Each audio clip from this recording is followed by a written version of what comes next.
Φίλοι μου, αυτό το τραγούδι το έχει γράψει ο Βάγιος ο Πολύζος, η φωνάρα μας, μαζί με τον ΚΒ. Αυτό το τραγούδι το αφιερώνει ο Θανάσης ο Πολύζος στους δύο φίλους του, στον Δημήτρη Καραχάλιο από τα Άνω Λιώσια και στον Σωτήρη Μελέτη από Βόλο.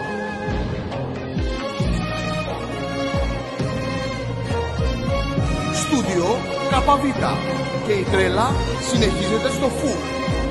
Τάκη Γκριτζόβαλε μαέστρο, Βάγιο Πολύζο φωνάρα.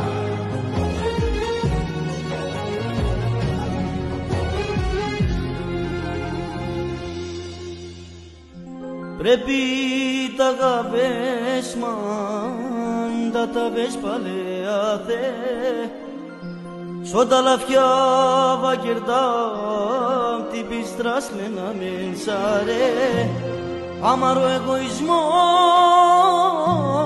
κι ακριτή τσουβασάμε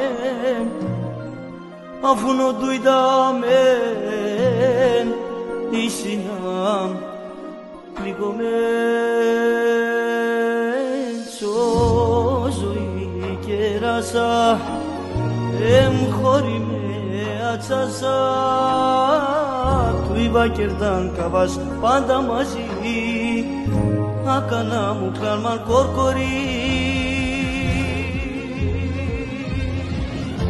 μη φιλόν τζαρδί σαράβα κάθυράτ με να σοβάβα το λάθια μη κοντιά τα ντρήσει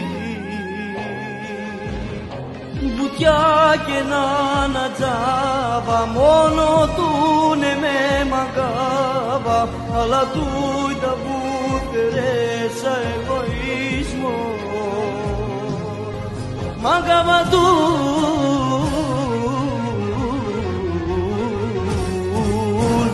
που του ναι.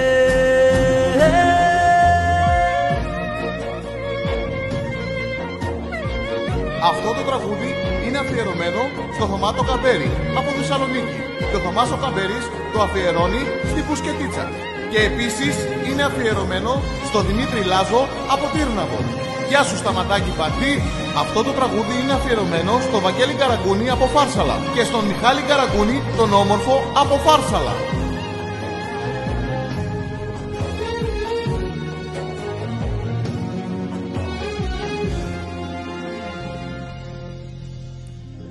Πρέπει τα γαβές μαν τα υπομονή του οι κερές καβέλα με γέντα ο ντουβάλα τσοντιβές πότες μα την πίστρες του ότι μαγκάβα με τούνε όμως σε κλαφί τι τζανές ο εγωισμός χαλάσαμε σω ζωή κεράσα χωρί με ατσάσα του είπα κερδάν καβάς μαζί τα μου κλάν κορκόρι μη φιλόν τζαρδί σαράβα κάθυράτ με να σοβάβα το λάθια μη κοντιά τα ντρήσει μπουτιά και να τζάβα μόνο του ναι με μαγκάβα αλλά του τα μπουτερές εγωισμό μαγκάβα του